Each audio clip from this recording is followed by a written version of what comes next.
Good morning. ముందుగా ఈనాడు ఉగ్ర సంస్థల లాంతర్ తంత్రం, విద్వేషాలు రెచ్చగొట్టే పోస్టులతో యువతను ఆకర్షించేందుకు కుట్ర. సికింద్రాబాద్ విజయనగరం నిందితుల విచారణలో వెలుగులోకి పాటిస్తారు. బడిని దిద్దుతున్న గురువులు, ఆ ఉపాధ్యాయులు ఎక్కడుంటే అక్కడ చదువుల పండగే. వెలవెలబోయిన పాఠశాలలు సైతం విద్యార్థులతో కిక్కిరిసిపోతాయి. ఇంటింటికి తిరిగి విన్నవించి. విఖ్యాత శాస్త్రవేత్తల అస్తమయం. అణుశాస్త్రవేత్తగా ఖ్యాతికెక్కిన ఎంఆర్ శ్రీనివాసన్, ఖగోళ భౌతిక శాస్త్రవేత్తగా ప్రసిద్ధిగాంచిన జయంతి విష్ణు నార్లికర్. అఖిల భారత సర్వీస్ అధికారుల ప్రవర్తన హుందాగా ఉండాలి. ఐఏఎస్ అధికారులకు సిఎస్ ఆదేశాలు. మందుల పేరుతో మాయా, దీర్ఘకాల వ్యాధులు తగ్గిస్తామంటూ సామాజిక మాధ్యమాల్లో ప్రచారం. రాష్ట్రంలో ఏటికేడు పెరుగుతున్న కేసులు. డీసీఏ తనిఖీల్లో వెలుగు చూస్తున్న వైనం. విచారణకు రండి. కేసీఆర్కు కాళేశ్వరం కమిషన్ పిలుపు. జూన్ 5న రావాలంటూ నోటీసు పంపిన జస్టిస్ పిసి ఘోష్. 6న హరీష్ రావు, 9న ఈటెల రాజేందర్ హాజరు కావాలంటూ సమాచారం. మాజీ సీఎంతో భేటీ అయిన హరీష్. 4 ఏళ్ల వరకు అప్డేట్ చేయొచ్చు. ఐటీఆర్యూను తీసుకొచ్చిన ఆదాయపు పన్ను విభాగం. ఇప్పుడు సాక్షి. ఇంజనీరింగ్లో 2 కొత్త కోర్సులు డిజైన్ చేసిన IIT Madras. Computational and mechanics, instrumentation and biomedical. JoSAA కౌన్సిలింగ్కు అందుబాటులో కోర్సులు. గ్రీన్, ఆరెంజ్గా, రెడ్ జోన్లుగా భూగర్భ జలాలు. ఏ గ్రామాలు ఏ జోన్లో ఉన్నాయో పంచాయతీ గోడల మీద రాయాలి. మండల స్థాయి నుంచి వాల్టా అథారిటీలను నియమించాలి. అధికారులకు మంత్రి సీతక్క ఆదేశం. బోధన తీరు మార్చుకోండి. మూస విధానానికి స్వస్తి చెప్పండి. ప్రపంచవ్యాప్త బోధన పద్ధతులపై అధ్యయనం చేయండి. సర్కారీ స్కూళ్లలో అవన్నీ అమలు చేయాలి. వెబినార్లో విద్యాశాఖ కార్యదర్శి యోగిరాజా రాణా. ఎవరి పనితీరు ఏంటిదో నివేదికల్లో ఉంది. వాటి ఆధారంగా పార్టీ ముందుకెళ్తుంది. సీఎం రేవంత్. వ్యవహార శైలి మార్చుకోవాల్సిన వారు వెంటనే మారితే మంచిది. మీ అవసరాలు, బాధలు కూడా వినేందుకు సిద్ధంగా ఉన్న నాగర్ కర్నూల్, మెదక్, మల్కాజ్గిరి పరిధిలోని కాంగ్రెస్ ఎమ్మెల్యేలతో భేటీ. కేసీఆర్కు నోటీసులు. 5న విచారణకు హాజరు కావాలన్న PC Ghosh commission. Kaleshwaram project నిర్మాణంలో అవకతవకల ఆరోపణలపై విచారణ జరుపుతున్న కమిషన్. గట్టి ప్రాతిపదిక లేనిదే వక్ఫ్ సవరణ చట్టం అమలుపై మధ్యంతర ఉత్తర్వులిచ్చేందుకు తగిన ప్రాతిపదిక తప్పనిసరని సుప్రీంకోర్టు స్పష్టం చేసింది. 4-5 రోజుల్లో రుతుపవనాలు. నైరుతి రుతుపవనంలో మరో 4-5 రోజుల్లో కేరళకు చేరుకునే అవకాశం ఉందని భారత వాతావరణ విభాగం ప్రకటించింది. మళ్ళీ కోవిడ్ కలవరం.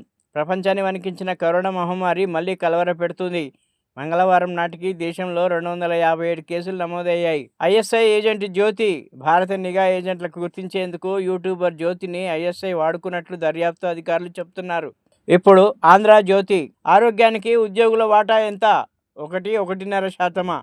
2 రకాల ప్రతిపాదనలు సిద్ధం. ఉద్యోగుల నూతన ఆరోగ్య పథకంపై రాష్ట్ర ప్రభుత్వం కసరత్తు.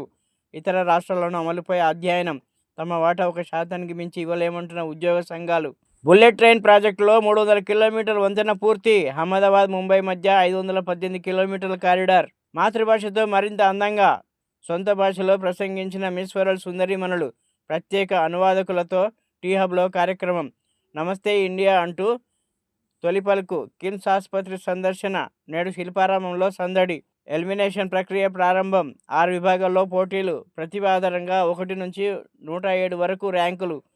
టాప్ 40లో ఉన్నవారు చివరి వరకు పోటీలో, మిగతా వారు అవుట్. న్యాయ వ్యవస్థలో తిమింగలాలు. జస్టిస్ వర్మపై ఎఫ్ఐఆర్కు ఎన్నాళ్ళు? నేర న్యాయ వ్యవస్థ సామాన్యులకేనా? అంతర్గత విచారణలో పారదర్శకత ఏది? నివేదికను బయటపెట్టాలి. ఉపరాష్ట్రపతి జగదీప్ ధన్ఖడ్. ఇప్పటి వక్ఫ్ చట్టం రాజ్యాంగబద్ధమే. స్టే ఇవ్వాలంటే బలమైన కారణం చూపాల్సిందే. సుప్రీంకోర్టు స్పష్టీకరణ. ఆస్తులను లాక్కోవడమే చట్టం ఉద్దేశం. సిబ్బల్. పారదర్శకత కోసమే పోరులో ఇతర మతస్థులు, ప్రభుత్వ న్యాయవాది. వెలుగు.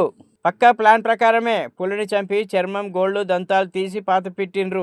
Kawal field director Shantaram, DFO Neeraj Kumar వెల్లడి. దహేగా మండలం చిన్న రాస్పల్లి వద్ద చర్మం, గోళ్లు రికవరీ చేసినాం. 4గురిని అదుపులోకి తీసుకున్నాం. నిందితులు 10 నుంచి 15 మంది ఉండొచ్చని వెల్లడి. వక్ఫ్ సవరణ చట్టానికి రాజ్యాంగ భద్రత ఉన్నట్టే. స్పష్టమైన గట్టి కారణాలుంటే తప్ప స్టే ఇవ్వలేం. సిజేఐ.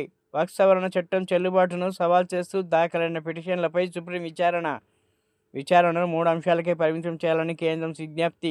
మిగతా అంశాలపైన చర్చించాలని పిటిషనర్ తరఫు లాయర్ల పట్టు.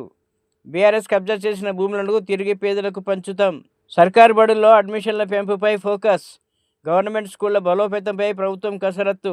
కొత్తగా ప్రైమరీ స్కూల్ స్టూడెంట్లకు నోట్బుక్స్. 1000 బడుల్లో ఫ్రీ ప్రైమరీ క్లాసుల ప్రారంభానికి చర్యలు. 1,00,000 మందికి పైగా టీచర్లకు 5 రోజుల ట్రైనింగ్. వచ్చే నెలలో పకడ్బందీగా బడిబాట నిర్వహణకు ఏర్పాట్లు. ఆగి ఉన్న లారీని ఢీకొట్టిన బస్సు, 4 మృతి. పెళ్లి విందుకు వెళ్ళొస్తుండగా అర్ధరాత్రి ఘోర ప్రమాదం. పెద్దలకు దోచిపెట్టడమే బీజేపీ మోడల్ రాహుల్. పెద్దలకు దోచిపెట్టడం బీజేపీ విధానం అయితే పేదలకు పంచిపెట్టడం కాంగ్రెస్ విధానమని లోక్సభ ప్రతిపక్ష నేత రాహుల్ అన్నారు. కర్ణాటకలో కాంగ్రెస్ సర్కార్ కొలువుదీరి రెండేళ్లైన సందర్భంగా 1.11 లక్షల మంది పేదలకు ఇళ్ల పట్టాలు పంపిణీ చేశారు.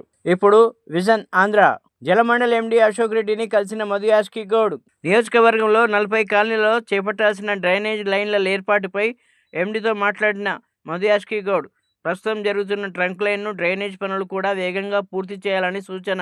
పెరిగిన పంటల దిగుబడి, ధరలపై ప్రభావం, రేషన్ స్థానంలో నగదు బదిలీపై చర్చ, లిక్కర్ స్కామ్పై మాట్లాడకండి. కేబినెట్లు భేటీలో సీఎం చంద్రబాబు సూచన. చట్టం ముందు అందరూ సమానమే. కాళేశ్వరం విచారణకు కేసీఆర్ హాజరు కావాలి. మంత్రి శ్రీధర్ బాబు వ్యాఖ్య. భూ సమస్యల శాశ్వత పరిష్కారమే లక్ష్యం. జూన్ 2 నుంచి రాష్ట్ర వ్యాప్తంగా భూముల సర్వే.